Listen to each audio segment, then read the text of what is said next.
Well, there is trouble mounting for senior Congress leader P. Chidambaram as well, where more questions are being raised over his tenure as finance minister. Now, the Public Account Committee members have raised questions over the 80-20 gold scheme that was introduced under the UPA regime. Now, while the scheme was introduced to curb gold import, the imports then started seeing a startling increase under the scheme, and jewelers allegedly misused the scheme, including fugitive Mehul Choksi, who is accused of laundering money by misusing the scheme. Let me bring in Hina Gambhir on this. So, Hina, now questions are being raised as to why then former Finance Minister P. Chidambaram had hurriedly introduced this gold import scheme.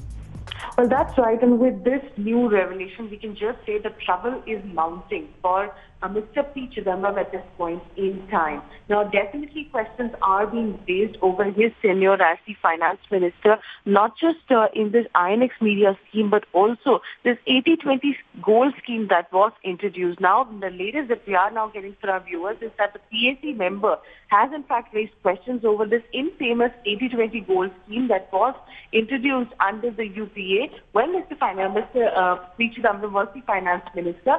And while we all know that this scheme was actually introduced to reduce the imports of gold in our country, but on the other hand, the imports actually saw a huge increase when this scheme was introduced. So how did that happen, and how was it possible that nobody really questioned the jewelers at that point in time? And how is it possible the jewelers were allowed to misuse this particular scheme, and which included the likes of Mehul Choksi as well? And that is when this money laundering really started by Mehul Choksi. Now, of course, questions are being raised over why Mr. Chidambaram hurriedly introduced the scheme during the end of the UPA rule.